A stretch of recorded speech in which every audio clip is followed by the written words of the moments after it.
It's NFL week 1. You know, we got to do something big here on Splash Play to make up for the lack of best ball drafts we have in our lives. So I'm going to introduce you guys to something new. I'm going to call this the week 1 fantasy football gauntlet. What you're going to see on the screen right now is a window, a Chrome window full of tabs. What I'm going to do today, I'm going to hand build a lineup. I'm going to do an optimizer lineup, and I'll show you guys some projections over from our friends at Stochastic. I'm also going to simulate a lineup using the Stochastic Sims. I'm then going to enter a battle royale where you guys can play along with me, an underdog. Of course, some big prizes up there, $25K to first. And then also to close it out, I'll be building an underdog pick'em slip here live on the show at the end. So a little bit of something for everybody here. Hopefully should be some fun, something different, a little more gamification like we do in best ball season. So let's strap it and do it. And of course, we will talk about the slate throughout it as part of that. So let's start with this first portion of our gauntlet. Of course, that is going to be the fair catch, $12 entries, $25K to first place. Also, I should shout out the chat. I can do this more leisurely than I am doing it right now, but I wanted to get the concept across. Wow, good shit, Spags. What a shit show by the KC wide receiver room. But what's up, fellas? GM on behalf of the Squirt Squad. Love to hear it. Love to hear it, though. I do think you need the helmet, KZ, to officially be part of the Squirt Squad. But hit that join button down below. Let's talk about last night real fast, and we'll hop into the single entry. Takeaways for me last night from Thursday Night Football. Number 1, MVS did hit the deep plays that we were looking for. One was a murder ball. Besides that, though, did seem like that part of what we talked about yesterday came through. Jared Goff comes through. Ironically, my former man crush, the guy that I once got laughed off the ship-chasing Thanksgiving stream for, Josh Reynolds ends up the showdown winning lineup. So you can kind of see with what happened with showdown yesterday where Noah Gray was the obvious play. Blake Bell goes off. Khalif Raymond was a projection play. Josh Reynolds goes off relative to whatever that means. And both those guys I would apply for. So you're kind of seeing how the game theory comes in there. That's something where perhaps if you're running sims, if you're hand building, just something to keep in mind that the two flimsiest plays that had good projections or were just players that were going to be buzzy casual players with Travis Kelce out. In the case of Noah Gray, ends up being the pivot points. So something to keep in mind with how we build. Besides that, though, I know Kadarius Toney dropped everything. I tweeted about it. Getting out of my tweeting shell again because I got to get my takes off on there now. I've been boiling on him since January. Kadarius Toney had tremendous usage in that game. So that's what I'm going to take away from that. As I've mentioned, I did dial back my Kadarius Toney after the knee injury. Felt like I had enough early on. Ended up with, I think, 15% of him on both sites-ish as my dog is hacking up a lung over here. Great job, Penny. Love a 13-year-old dog making for quality studio sound. Point being, though, I think the usage for Kadarius Toney was great. Long targets, lots of looks from him from Mahomes. Obviously, the target per route run rate was going to look really good yesterday. The guy that I'd be worried about is Sky Moore. You can't get open. You can't do anything without Travis Kelce in the mix. That is not a great sign. So Sky Moore, I'd be worried about. Kadarius Toney, not worried about. Jahmyr Gibbs, tremendous juice, not worried about. I think what you're going to see is that David Montgomery rush level come down to here. You're going to see Jahmyr Gibbs come up to here. You know what happens, guys. My thesis about running backs happens. You end up with everybody getting 15 to 18 touches if they are the lead back. So that's the things that I would watch out for. Amon-Ra, great start for Sam Laporta. Jared Goff maybe could have contributed a little bit more. Felt like he did get into trouble a few times there, but still looked pretty good. Obviously, leave with the win. So there we go. Sky Moore looks useless. Is my dog okay? She's fine. She just sometimes gets in a little bit of like a hacking fit. Which I get. Battle Royale is 97% full. Hopefully they'll keep it open. Let's build this lineup fast. So, all right, some interesting plays this week. Guys that come up that I've seen on the Sims so far, played with it a little bit. Looks like Joe Burrow's coming up in my blend of stochastic and ETR projections that I'm doing offline. On stream, we will just do stochastic today. But that's a player that I think with Burrow, Herbert makes sense. Premium doubles look pretty good. Of course, we do have guys like Josh Dobbs in the slate if we really want to go dumpster diving. Did talk about Baker Mayfield. I think it's a pretty good matchup for Baker Mayfield this week. Though I do need to point out, over the course of last year, I know the Rams run from at the end of the year kind of washes over some of the bad parts. Baker Mayfield, though, last year, a negative 0.2 EPA per dropback, which is one of the worst marks on the slate, negative 0.2 EPA per pass, negative 0.4 EPA per rush. Just not a guy who was good. He was bad on play action too, negative 0.05 EPA per play action play. He's going against a team tomorrow on Sunday in Minnesota that was really bad against play action. So that was something I've been trying to isolate a little bit more in my sheet. Versus play action plays last year, Minnesota gave up a 0.3 EPA per play on those. So if Baker were good, you could maybe expect him to be an outlier player. because overall, this is a really nice matchup on paper. It does get a 0.18 EPA out wide, which is one of the better marks in the slate. So that should benefit Mike Evans. The slot also looks pretty good, 0.2 EPA per target. So I think Chris Godwin's in play. Baker doubles were coming up for me with stochastic sims before, so we'll see if they still do. But Baker's a guy who's in play. That said, I think we know we have to start for week 1. And now here's the case. Here's the case for a hand-built lineup. I'm not going to get enough of them in my 150 max. I could say that right away. I could tell from the numbers. Great projections on him, though. ETR has got Anthony Richardson for over 19 points. Stochastic has Anthony Richardson for over 17.5 points. And he is going against a Jacksonville team that last year gave up 0.4 EPA per rush to QBs and also 0.2 EPA against play action plays. Also 0.04 EPA per rush in the red zone. This all screams AR. I know we don't want to hear it. I know we're tired of it, but let's put the jersey on. Let's put the jersey on one more time. We are playing AR in our single entry lineup. And the thing that's tough is that in a single entry, you really do perhaps want to triple stack your guys, a double stack, try to cut down that parlay. For Anthony Richardson, certainly you can make the case for him to go naked. But let's look at the matchups within this game and see if anybody jumps out. Seems like the slot is a weak spot for Jacksonville as well. 0.32 EPA per target they're giving up. So I'm going to go with a popular pairing for all the best ball fans out there. Let's sneak in a Michael Pittman here. Let's see what we do. Let's see what we do. And then, so this is going to be 25K. The AR single stack. And how are they against tight ends? 0.3 EPA per target to tight ends. You know who's going to be the tight end this week? One Mr. Kylan Granson, who's at 2,900. So we've got salary savings. We're looking pretty good. Now, while we are playing the best ball hits, while we are transferring our best ball knowledge over, which again, feeling good about the victories we got yesterday about our best ball guys, even though certainly the volume is going to get better, I think we can lump in another one that has been one of my best ball guys. So stop me if you've heard this one. The Carolina Panthers, Adam Thielen, not practicing. Also, DJ Chark really not practicing, seeming like he's closer to being out. We'll see what both guys do today. Of course, Friday practice is the most important thing to watch for. As a guy who, where'd my ball go? As a guy who knows ball, I can tell you Friday practice is the one you want to watch out for injury-wise. Point being, you know, is back in practice, at least in limited fashion. Hopefully he'll be a full go today. Mr. Terrace Marshall Jr., Terrace Marshall last year, tremendous in the stuff that I look at. He had a 0.46 EPA per target. Also was really good downfield, which I did not fully color code here. I've partially color coded my sheet. 1.3 EPA per target on throws to 20 plus yards. You know where Atlanta struggled last year? Receivers playing out wide, 0.2 EPA per target. You know where else they struggled? Downfield, giving up a 0.2 EPA per target on throws to 20 plus yards. Also, Atlanta, bad playing man. Also, Atlanta, bad playing zone. They made some free agent signings, so it might get better. But I do think Terrace Marshall, again, another guy who will give us a really good play at a cheap price tag and could theoretically benefit. Is this the what not to do episode? No, this is just vibes. This is vibes-based hand building. That's what we're going to do first. It's a gauntlet. It is so we got to get the gauntlet going. All right, running backs. What are we going to do running back this week wise? It does seem like Henry Miller not going to go. I know Jamal Williams has been a play that comes up a good amount. Let's check out New Orleans real fast. And again, we're giving the takes here. I'm going to go through the data. I'll get more memorization on the data, of course, as we go. But New Orleans, let's see. So they are going against Tennessee. Tennessee struggles against the deep ball a lot more than the run. They're actually a pretty shut down team against the run. Data-wise, projection-wise, I think Jamal Williams is going to come up a lot. So for this single entry, I'm actually going to eschew Jamal Williams, and I'm going to go and target Tennessee's defense, which last year was the worst in the league, giving up 0.8 EPA on throws to 20-plus yards. Also pretty bad in... pretty bad against play action too. 0.2 EPA against play action would be towards the bottom of the league as well. So who would be the biggest beneficiary? I think we got to take an Olave here or a Michael Thomas. Olave's salary is $6,500. So let's do that. Let's go Olave. So we've got $6,400 per position. So we can really spend up at running back, which I think makes sense.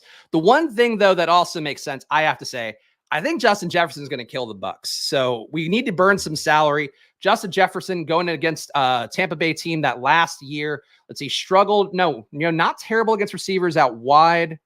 There's something I saw with Jefferson that really stood out, though. mean, Jefferson's just great. Oh, so they are terrible against the slot. 0.4 EPA per target defending the slot. Justin Jefferson runs about the majority of his routes in the slot, and actually he's a much better player playing out of the slot. 0.53 EPA per target playing out of the slot compared to 0.04 EPA per target. So I think Justin Jefferson could be in a smash spot. So I am actually going to go to Justin Jefferson here for the flex. The time windows for the games might not be right. Of course, if you are hand building a real lineup, make sure your latest game guy goes in the flex spot. I'll move it around later. But Justin Jefferson is going to be my player. Michael Thomas is very intriguing. What is Michael Thomas's price tag? 5,100. Let's keep that in mind because maybe I will pivot to Michael Thomas or Rashid Shaheed if we feel like we need more running back room. So the top running backs, we got some money to spend. Let's look at this. Also, we'll point out chalk D this week is Commanders. I mean, we should probably pick a non-chalk D, though the Commanders against Josh Dobbs does feel pretty good.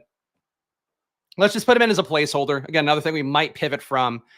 So let's look at the Niners. We got Christian McCaffrey in the spot. So let's see what he is going to be facing this week against Pittsburgh. Pittsburgh, negative 0.07 EPA per rush. Running back targets, 0.03 EPA per target, which is better than it sounds for running backs because they're getting obviously a lot of low A-dot targets. They do blitz a lot. I feel like that could benefit McCaffrey, or he could be left in the block a little bit more. I do worry a little bit about Eckler overall. Atlanta, maybe Bijan as a bring back for Terrace Marshall would look good. Let's give a shot at Bijan and let's take a look at Carolina. I think McCaffrey is a guy I also wouldn't mind. Miles Sanders kind of live this week too, but I don't know that we need to double up Carolina without having Bryce Young involved. But Atlanta, Bijan Robinson, the running back one now in the depth chart. So even though I do expect him to cede some touches to Tyler Algier, he is now nominally that guy. Carolina pretty good at defending the run last year, 21% stuffed run rate, which actually would look pretty good. Miles Sanders, though, going against an Atlanta defense that could not stop the run last year, 14% stuffed run rate, 0.01 EPA per rush. All right, you guys are not going to like this one. I'm going Miles. Miles at 5,600. And Nick Chubb. What is Nick Chubb going up against? I think it's a better matchup for the pass game against Cincinnati. Nick Chubb, of course, one of my favorite guys last year, 0.07 EPA per rush, which is insane given the volume he has. Also was really strong in DVOA numbers that I'm not going to cite this year because, well, you guys know why if you've been following all summer. Cincinnati, though, Cincinnati negative 0.02 EPA per rush. They're basically league average. Red zone, though, Cincinnati really bad defending the rush in the red zone, 0.09 EPA per rush. So I think Nick Chubb is it. So let's look at the Michael Thomas swap. What would Michael Thomas get us? Sanders, Marshall mini. Oh, no. Oh, I'm sorry you're throwing up with your emojis, Ross. Sorry we're hand building a vibes-based team. All right, Michael Thomas gets us what? I also don't really love like 2,800 for a defense. I feel like we can get a lot cheaper one and upgrade somewhere else. But where are we going to upgrade in this perfect lineup? I don't know. Texans are, by the way, that's one too. If I were not doing the bit here playing AR, I do think Houston is very live for stacking against. I think Lamar's in a really good spot. So maybe something will come more into play if the Battle Royale is not filled. But Baltimore going to go against Houston. Houston really bad against tight ends, 0.26 EPA per target versus tight ends. Also bad against QB rushes, 0.3 EPA per QB rush, 0.2 EPA per red zone rush. I think it's possible that Lamar, Dobbins, and Andrews all get there, which would still be kind of a triple stack, but not really, the normal way we're using pass catchers. So that's one that I would pivot across. But you know what? Is there a 4,200 defense? Ravens against Houston. Ravens also might gobble up CJ Stroud in game one here, right? Like the Ravens D is certainly not what it was, but could also get leveraged with the Vikings D. Let's put the Ravens D in here. I don't know, this is my perfect hand-built lineup, but we got to make time. I got to talk to the chat and all that shit. So let's hit the answer button. Final team at QB, Anthony Richardson at running back, Miles Sanders, the much maligned Miles Sanders. Let's get it going, Miles. Nick Chubb at running back, Michael Pittman, Terrace Marshall, who, again, this is making the thesis of the play. I think my connection's getting weird, even though it's wired. I don't know why. The thesis, though, on Terrace Marshall in this particular game is assuming that Thielen is out, assuming Chark is out. If one of those guys comes in, I think it sort of changes the equation a little bit, but just something to keep in mind if you are playing along at home. Michael Thomas, Kylan Granson, Justin Jefferson, and the Ravens here. The Ravens. There we go. That is my fair catch entry, and it is in. We are in. We're still defending Tony. We're not defending him. He had a terrible game. But again, you look at the usage, guys, he's an NFL receiver who doesn't have a history of egregious drops. You got to expect the guy to get better. So that's the best thing you're going to do. Any D against a rookie QB first start? I mean, I guess that's certainly possible. Can you just steal DVOA? No, that's the issue that I think FTN is going to realize, is that they don't legally have the rights to it. That's neither here nor there, though. I don't want to get involved in it. It's just a lot of sketchy people doing sketchy things to get themselves paid. And I just know ball. That's all I know. I focus on that. Let's talk about the projections, though. So let's look at the stochastic data here. You are going to see that. Let me make sure this is still the most updated. Last updated 9 hours ago. Okay, so they put up one 46 minutes ago. Let's put on the main slate. And you guys are going to see here, again, we're going to pull up these projections, take a quick look, see where maybe I was right or wrong. Again, Anthony Richardson, I do know, is projecting pretty well for them. Oh, he's even in their articles. Love to see it. 18-point projection for Anthony Richardson. So I don't feel bad about that. Definitely a good value play on DraftKings. And I think people are probably going to play him as a value without stacking him. So that looks pretty good. Best value plays on the slate, according to the stochastic data, are looking like the Commanders D. Again, they're going to be everywhere. That's why I think you got to try to get some portion somewhere else, even though I do expect them to gobble up Josh Dobbs or somehow maybe Clayton Tune in relief. Baker Mayfield, top value QB. Those projections come down a bit more. Justin Herbert, probably a good tournament QB, though I think he projects for over 10% ownership. So that's looking pretty dodgy as well. And let's just copy these projections. Let's put them in a fantasy cruncher. And now we are up to our second part of the gauntlet. That was a long first part, and I apologize. Second part of the gauntlet, we are going to optimize some lineups and see what we see.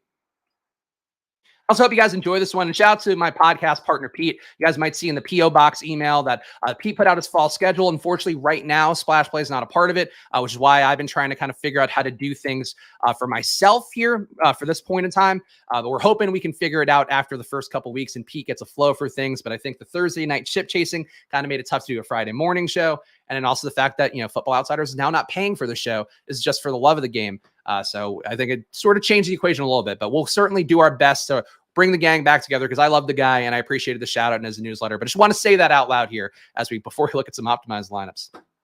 All right. Josh Palmer seems like a good way to get different. Certainly should get some reps. I mean, going to lose some reps to Quentin Johnson, but certainly there. And is this the NFL Week 1 fantasy football must plays? It sure is. Sure is. You see the thumbnail? You see me in Photoshop colors now in the thumbnail? Because I love that. I don't know if you guys have caught it yet. All right. Top projected teams. If you're going to play one in cash, if you're trying to play a little small league on DK against your friends, this is the lineup you play. This is one, frankly, that I will play this week against my friends. And it certainly gave me a lot of wins. I've been crushing our little friends' $5 league or $10 league with 3 of my friends for literally years now, just using the optimal. So if you are doing something like that, just use the optimal. Justin Herbert, Kenneth Walker. Kenneth Walker is somebody to watch, by the way, does have some issues with his groin again. So if he's out there, or not out there rather, could be a pretty big win for Zach Charbonnet, who of course I've been very much about this entire offseason as my favorite running back who's not Bijan in the class. Should be a good spot for Charbonnet going against a Rams D that middle of the pack against the rush, negative 0.04 EPA, but not stuffing a lot of runs. Not missing a lot of tackles either, but a high touchdown rate allowed. So I think it should be a good spot for Charbonnet, especially just, to get a roll. Not saying play Charbonnet, but I think he's in the mix if Kenneth Walker doesn't about. Anyway, Kenneth Walker currently in this lineup, Brian Robinson, Keenan Allen, Chris Godwin, Tyler Boyd, Irv Smith, Tyreek Hill. Any team stacks of note here. So Chargers coming up. And again, this is not me forcing stacks or anything. They're just coming up as a 3-player stack, naturally coming up as a 2-player stack in 16 of these lineups. Same thing for Washington, though I think that's going to be the RB defense correlation. So right away, if you're looking at these optimal lineups, the stuff that's going to be chalky this week would be my guess is going to be Commanders D, possibly with Brian Robinson, possibly with Antonio Gibson. So maybe, I guess you could play Gibson as leverage against Brian Robinson, but I think both will end up with some ownership. Again, people love correlating that running back defense thing, even though that correlation is not quite as potent as it was a couple of years ago. But also, I think this Charger stack with a bring back from Miami feels kind of chalky. Maybe flip it the other way, go with Tua and one or two of the Dolphins receivers, and then maybe go with a Chargers bring back could be one way to do it. Does seem like Eckler. I don't think it's a great matchup for Eckler. But he's not represented here, so that's another way to get different from the Chargers. But this is what would stand out. And again, if you're going to play cash, this is the lineup here. But it feels like to me, Commanders D unavoidable. So maybe putting yourself in a different tier price-wise for the defense would be good. Always can be down to go for a cheap defense against somebody. Also, again, paid up for Baltimore on the single entry. So I think that makes sense. But it's an interesting build. I think that this is going to be one that looks pretty good. This is amazing. Are you going to do this once a week all season? I think that's going to be the goal. And hopefully, we'll then have the Pete Show back at some point, and I'll keep this going. But I think that's what I'm trying to do, is just figure out something sustainable for myself that feels like the best ball content while we're doing something else. But let's go to the Sims. So we got to this part. Again, the optimizer is going to do what it does, and maybe we could flesh it out more. So worth pointing out, for the main slate, you could do something on the stochastic Sims that you cannot do for the showdown slate. You can actually choose your stack sizes. So because of the fact that we are trying to represent a real contest field, I can't put in all double and triple stacks, which are going to be the most plus EV this week, because of the fact that it's a lot easier to cut the parlay this week, because of the fact that projections are tough in week one, as we saw yesterday. Guys like Rashee Rice going off initially, didn't make the winning lineup, but had a good enough game. Josh Reynolds, same thing, where there's some fluid parts that we just don't know yet in week one in terms of all the data providers out there with their projections. So I would say trying to double stack, trying to triple stack, and trying to cut the parlay of ways that you need to get things right is what I would try to push towards this week. So just something to keep in mind. That said, we're trying to represent the field. So I do think we should go 15% for QB +1, which will also then create the leftover amount goes to unstacked teams. I'm going to go to 25 here. 25. Let's go 30, 35 each. I think let's go 15, 15, 35, 35. Again, it does seem like so far from the Sims that QP +3 looks the best, but I'm trying to make it somewhat leveled out here so we get an accurate representation of what a contest should be. And you will see the Sims here live in person. Dano Ride or Die picks us here, hopefully at some point. But yeah, it's tough. Look, it's always moving parts here. I love the time I spend with Pete. He's legitimately a friend as well as a co-conspirator and somebody I think I make good content with. So we'll figure it out. But at the end of the day, I want to build splash play into what he has. And I think that's kind of the push-pull that's tough, is because he's got his thing, and ship chasing too is crushing as well. So how much can you put on one guy? You can only handle so much, especially with a newborn. So what are we going to do? We're going to grind. That's what we're going to do. We're going to no ball here is what we're going to do. We're all coming for the no ball brand. But does Pete have a football he holds up? He does not. Even though he did the stream with Scott Hansen, you'd think he would have picked it up sooner. Seems like any D other than Commanders is getting different. I would agree. And Homer and me will force Panthers D some. Yeah, maybe. Maybe. I think the one defense on the slate, too, I need to point out, I did play Terrace Marshall. I do think that he's an interesting play if DJ Chark and Adam Thielen are both out. The one D that really feels like it could make a big improvement just with the additions it did free agency-wise is going to be the Falcons. It fits the ethos of what they're trying to do. Again, Arthur Smith, a Tennessee disciple, a team that just really wants to slog it out and allow the team on the other side of the offense to do what it needs to do in terms of running the ball and just keeping it protected. So I think that's something to keep in mind. Again, you're seeing the ownership here for Stochastic, the pool exposure. So basically what it does, it uses the ownership projections to try to create a pool exposure that's similar. So it's basically simulating the ownership projections as part of that process. Stacks that are used a lot. QB +3 comes up again. So same things. We put in that amount. We got that amount. You get it. And less unstacked, which there should be more unstacked teams in the real field, I would think. But that's how that looks. We need Pete. Well, yeah, we don't need no Pete. We don't need anybody. We're just independent people here, right?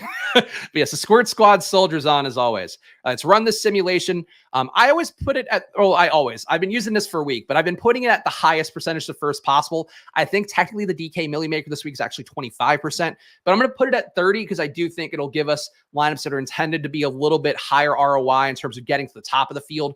But you'll see it here. Let's run the simulator. And again, if you watched the showdown video yesterday, we did a similar thing, hand building it, optimizer, simulator. Here you're going to see how it looks different for the main slate. So check that video out if you missed it yesterday. And again, Stochastic Sims product looking good. I think they have a promo code going right now. I feel like it's kickoff 15. I might be messing it up, but you'll find it on their site. So check it out. And I think take advantage of it before Sunday because I think they said the promo code becomes a lesser promo code on Sunday. And then on Sunday as well in Stochastic, I'll be on the deeper dive with Lofty and Ben. Confirmed it. So check that out Sunday at 11 a.m. I think 11 a.m. or 10 a.m. to 11:45 a.m. I believe. So that'll be a big one. Excited to step in for Osimo, of course. Winningest player in DFS, Chris Spags. Pretty much a 1-to-1, right? I'll have to bring the football. Who are the slowest teams in preseason? So this is one spot that I don't have pace stats yet. I think they're part of the ETR sub, so I'll get them in. But I know the Colts were the fastest.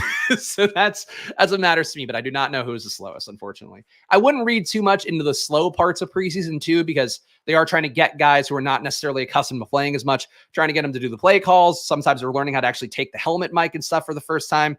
So I wouldn't necessarily hold preseason pace rates on the slow side as gospel. I would try to, the ones that are fast, I think, stand out a little bit more because obviously playing fast is an intentional thing, and they're going to slow down a little bit theoretically once they get to the regular season. But still, like, I think the Colts are portending, based on everything they've said, to be the fastest paced team in the league potentially, which might make Jags stacks honestly more appealing. If only you could like stack Jags and then still have AR as the QB. I think that would be, I think that would be the move.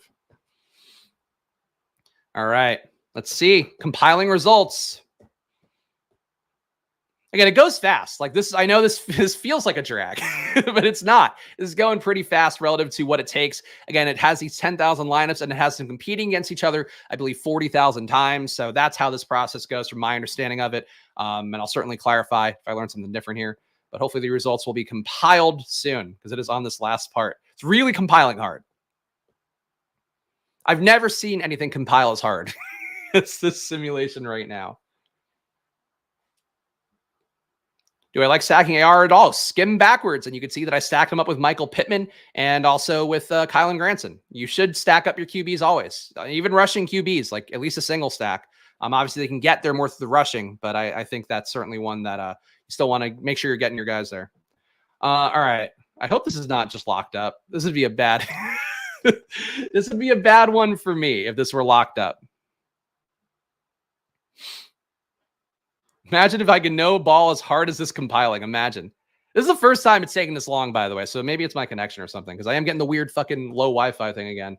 All right. So you can see the highest ROI ones. Let's favorite the top 150 so we can get a read on the portfolio. Again, I would not don't just play this lineup straight away. The numbers are going to move over the course of the week. But you're seeing, again, highest ROI lineups. A lot of QB +2, a lot of QB +3. Nothing unstacked. That is the main point for that question that was just asked by Dylan. Nothing unstacked. So keep that in mind here. The exposures overall, you're seeing the best simulated ROI still for Commanders D. So Commanders D has a 40% simulated ROI and it forced me to get 81%. So perhaps Commanders D is not bad chalk, which feels crazy given that it's a defense. And you can take the simulation and you can make it dial down Commanders if you want.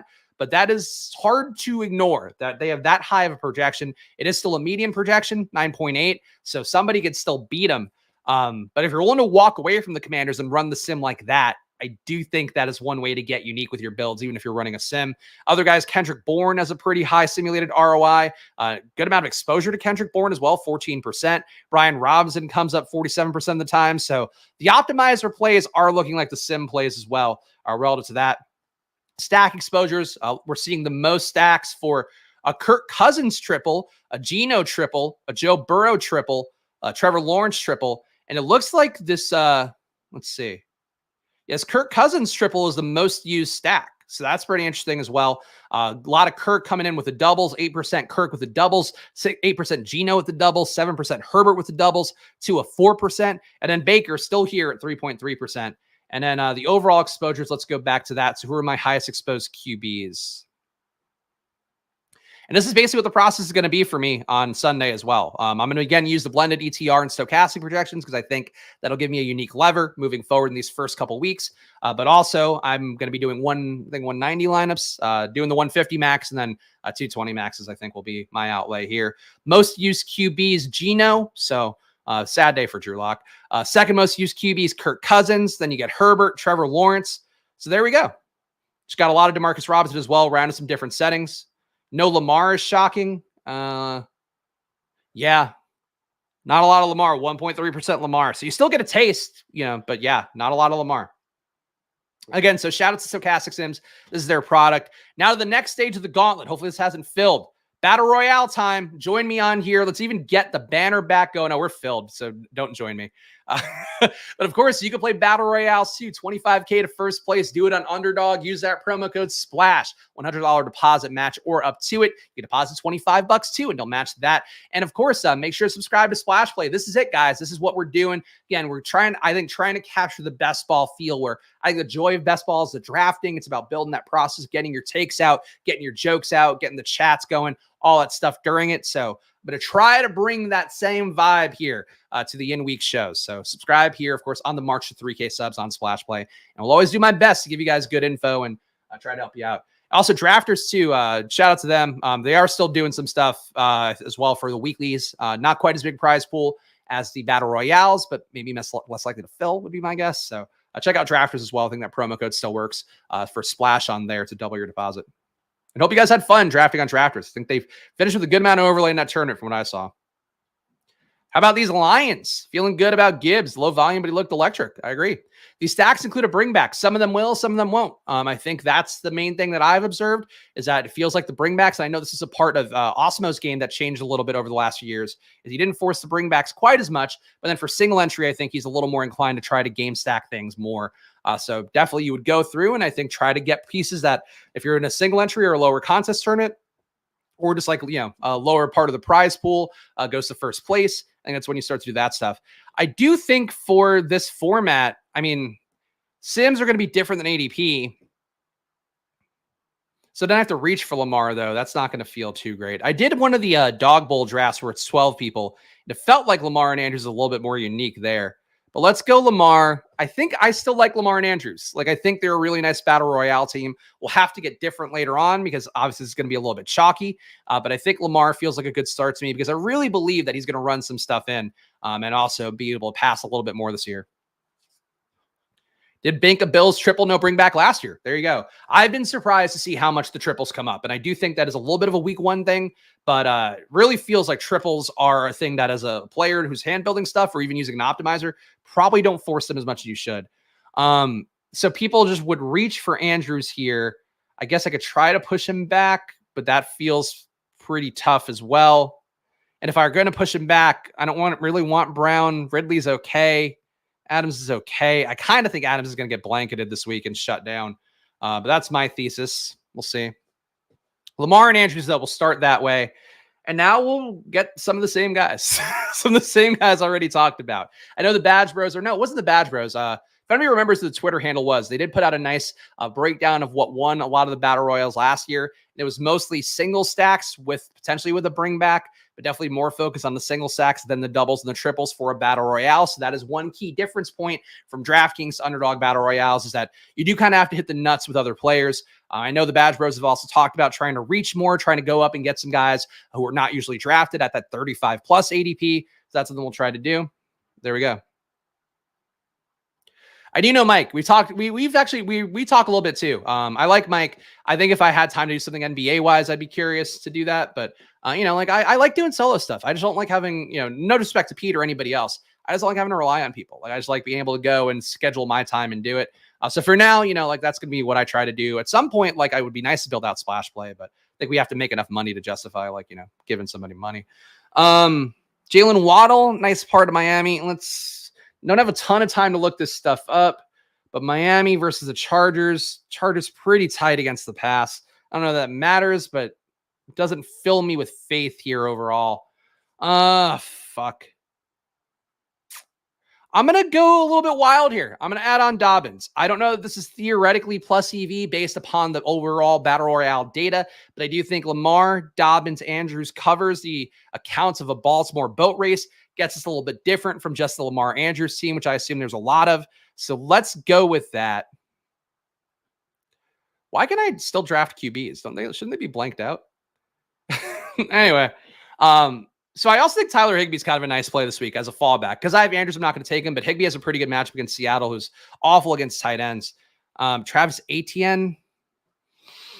I think Jacksonville's actually got a pretty good run matchup. I know the clock's ticking here. Etienne, no, they were not great. Let's go Devontae Smith for this one. Not a pick I love, not a pick I'm dying for. Maybe I should have just gone Keenan Allen or something. I haven't gotten my Battle Royale sea legs, I have to admit, because it's not best ball. It's clearly it's a different format. And for me, I'm such a stacky guy that just trying to target upside players, I think, looks a little bit different for me as a process. GM, everybody, shouts to the chat, everybody joining here. Shouts to the Squirt Squad as well. I think I'm actually going to do something nice or try to do something nice for the Squirt Squad coming up where two things actually. So I should promote this. So on the weekends, what I'm going to do, I have my data sheet. It's not perfectly color coded yet, so I don't want to give you guys a shitty sheet. What I think I'm going to do is I'm going to post a members only post on YouTube with a link to the PDF of my data sheet every week. So that'll be part of what we have as part of the $4.99 package. You're going to have to bear with me in week one because I have some stuff color coded, but not nearly enough. But you can still see all the key stats that I look at, stuff from Pro Football Reference, stuff from Sports Info Solutions. So I'll be putting that out once a week. And as people have seen, again, I'll show you guys on camera here. But my sheet is very, very thorough. Lots of stuff in here. Stuff about defense, stuff about all the offensive things, obviously the core data points that I consider important, and some fun EPA stuff as well. So that's what we'll try to do. ATN's still lurking around. Keenan Allen's still lurking around. I feel like Keenan does make the team a little bit more unique. So let's do that. We'll get Keenan here, and I think we're going to have to go for a little bit of a reach at this point. And who would that? I think Mike Evans is kind of a fun reach this week. So that might be who we go for on the way back. So team so far, QB Lamar, running back J.K. Dobbins, Devontae Smith, Keenan Allen, Mark Andrews. The Devontae pick, I think I made a mistake with. Obviously, this build here where Devontae, I'm sure, falls to 29, where I took him, doesn't really give me any advantage, doesn't give me any uniqueness. But let's reach for Mike Evans here. I think he's the kind of player where a 35.6 ADP means he usually doesn't get drafted. He's the kind of guy that could have a big spike week. Maybe the contract stuff helps him positively and Baker does something good. I don't know. Rounded out here with Mike Evans. So the team, Lamar, J.K. Dobbins, Devontae Smith, Keenan Allen, Mike Evans. And shout out to Ross. Ross always one of my favorites here, who always pumps my tires, and I appreciate it. So glad to be making him happy. And now the pick'ems. So this is a tough part for me where I believe a lot in expected value-based betting. We do have the probably beta out. Did not get it out in the main domain, but it should be hitting, I think, by tomorrow morning. Definitely, it should be out before Sunday at the very latest. But I'm looking at football props now and pulling them up off screen. It's tough for me to build props without having that advantage. It is worth pointing out, though, I can't build pickups in Pennsylvania. They also are offering you with the promo code SPLASH or with any Underdog promo code. You now also get a mystery pickup when you sign up, which is one of those free ones, and it's basically like Patrick Mahomes got one completion. So that's another part of what they're trying to push as an offering. So check that out if you do sign up and use the promo code SPLASH. Trevor Lawrence here feels like if you get this boost, I would take the higher for Trevor Lawrence as part of your builds. That's the freebie you could theoretically get on some of your accounts out there. Are there any Terrace Marshall props? Okay, Terrace Marshall does not make the prop list. Wait, who the fuck is this guy? Wait, who's this Terry Godwin from Ham and Ott from fucking the CFL gets one. Talia Tagovailoa gets one, and we don't get one for Terrace Marshall. Fucking crap. Well, one that I have to take. We're gonna do a pick slip. I think we got it. I got the jersey on here. I do think over 47.5 looks good. So last year, Justin Fields and Jalen Hurts both ran for over 10 times per game. As I've talked about, the entire game plan this offseason for Shane Steichen has been to make AR run and also to use his run to set up other things. We'll see how much Jacksonville can stop him. I don't think they can, as we talked about earlier. So I will take over 47.5 rushing yards. Would also be willing to take, over a touchdown or something, but we're not going to have that one here. So AR over 47 or higher than 47.5 will be our second pick. Can't say the OU words. I got to say higher or lower. All right. Other ones here that look good. I'm just going to kind of scroll through, get a feel for these. I do think Njoku's in kind of a good spot. Let me make sure that I'm correct about this one. Njoku Cincinnati's pretty good against tight end. Njoku was just so good last year that I'm intrigued by him a lot in most formats, but I don't know that I want to play him against a team that's not going to necessarily offer a ton of opportunity. I think a Tampa Bay one actually might look pretty good. Tampa Bay, again, going against Minnesota, who's bad outside, bad versus the slot. I did take the Mike Evans over, kind of like the Mike Evans over again here. Minnesota, about league average, defending 20-plus air yard throws, 0.25 EPA per target. But they're not good against the pass overall. Chat, your choice here. Would you pick the over 55.5 for Mike Evans or the over 56.5 for Chris Godwin? You tell me. Yup, Otten over. Oh, boy. Spag sheets, let's go. Black like to see all the Squirt Squad Bukkake. Love to hear that. Love to hear that. Why don't I have that Trevor special? I don't know. You're not as cool as me, Carlos. I think we can all agree. All right. Otten. It's an okay tight end matchup. It is a lower receiving yard mark. I got to stick with my gut here. Higher Godwin. Over receiving White. That's interesting. Baker's always been Baker's always been a bad guy checking down a running back for some reason. Like, he only has success downfield. I think with that knowledge, I am going to go Mike Evans higher here. I'm sorry. I like Evans. There we go. AR yards lower on Prize Picks. Oh, so yeah, definitely take the over on Prize Picks if it's lower than 47.5. I would be very comfortable taking that personally. All right, so let's add one more. Let's see, Vikings. Again, do like Jefferson over 89.5 is kind of a tough nut to hit. I'm actually going to see if I could find these numbers on Probably. On Probably, the best way to find games as well if you are on the beta. And let me drop the beta link in here if you guys want to play with it. Hold on. Shout out Tyler in the chat. All the Vegas boys. Here we go. We got some GMs. No hangover, just fucking tired. There we go. All right. I'm going to pull up the football props here. And sorry, I'm doing this off screen, but I can't get both these things off screen. I will show you guys actually what Probably is looking like at the tail end here after we get our pick 'em in. Let's do leagues, NFL. And then let's find Minnesota here. All right. Minnesota has Justin Jefferson props at, come on. Pulling these in real time. All right. Justin Jefferson over 87.5 is the market line and has a 50% probability, priced at minus 117. So it doesn't do a whole lot. We're not getting good juice on Justin Jefferson here. Does he have a receptions prop out there? Jefferson over 89.5 is also looking like a 50% shot too.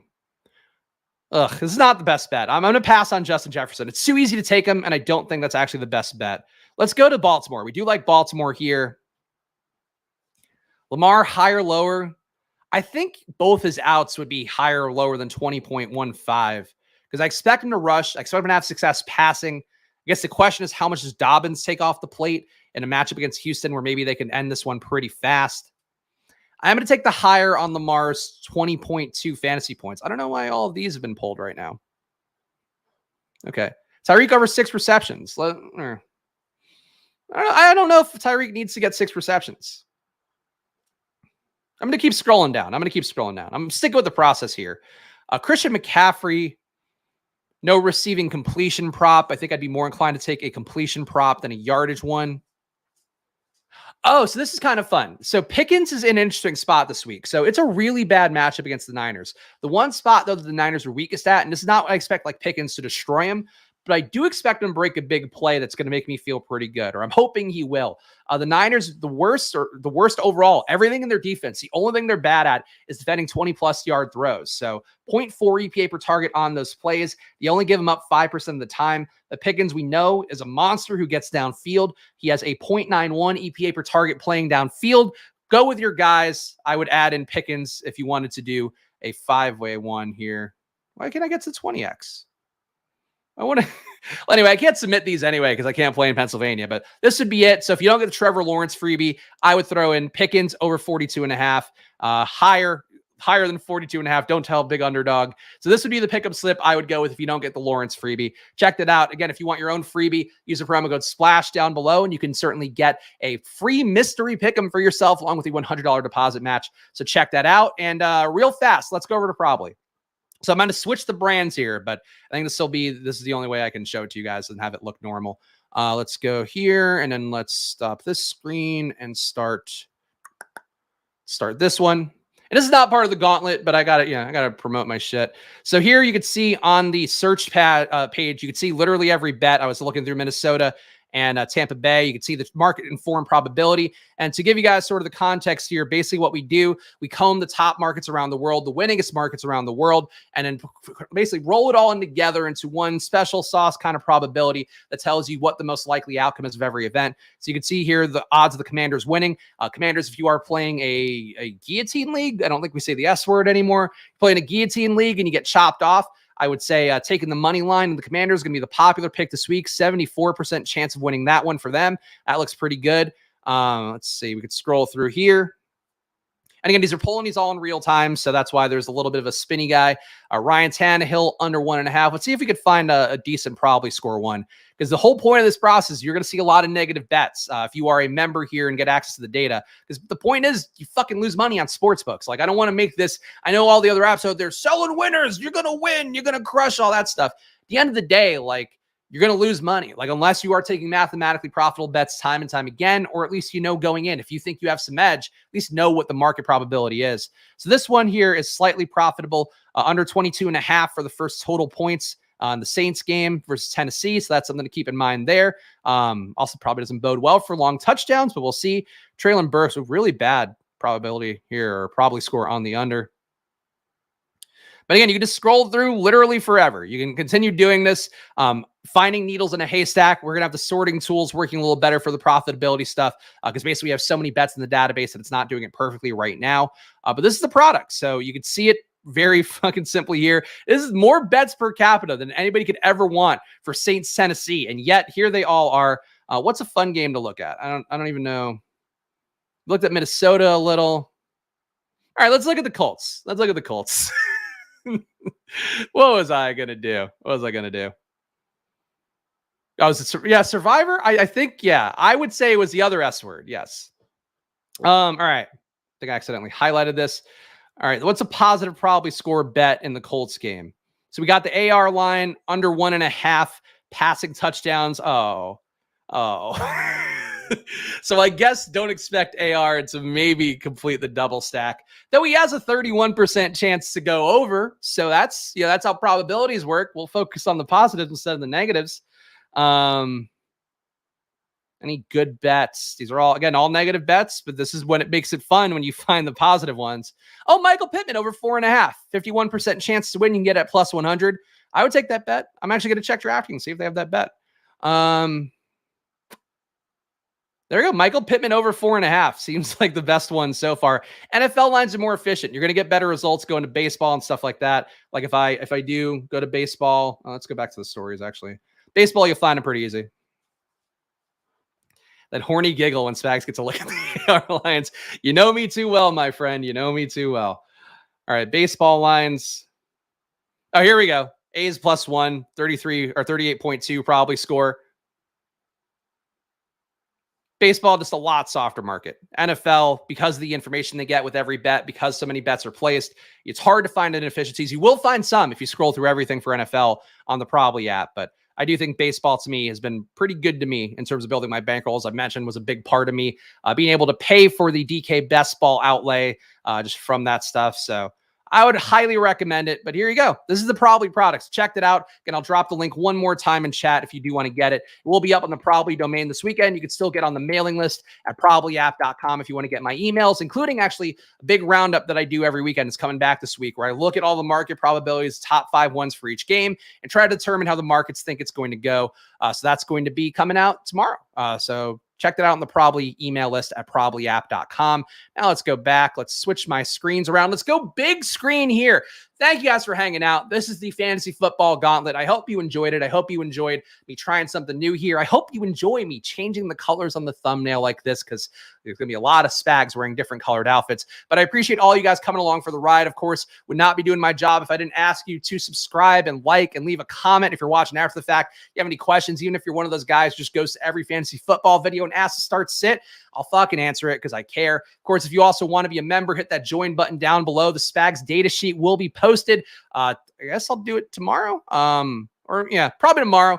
So I'll post it. It's going to have some stuff on there that let's not talk about it publicly, because just using data from sites, putting it for myself, but obviously pay for all the data sources, use it for yourself. But check it out. Hit the join button, $4.99 a month, and you'll be getting that as now part of the package here on Splash Play. And I'll be back on Monday, showdown on Monday. So we'll be doing that. We'll have some accountability watch as well for everything player take wise that develops over the weekend. But this is fun, guys. This is where the journey starts. Again, best ball is a great time. I really was glad to have all you guys along with me for that ride. Now it's the in-season ride where it is a lot more of a grind. It's a lot less leisure, a lot less smoking joints, a lot more hard work looking at numbers. But we're going to make it work here on Splash Play. Follow me at Chris Spags. Follow the show at Splash Play Pod. And I wish you guys genuinely the best of luck. Hope you crush this weekend, whether you're following my advice or not. And let me pull up the stupid fucking outro. All right. Thanks you guys for hanging and enjoy your weekends. Good luck. Football. Boom.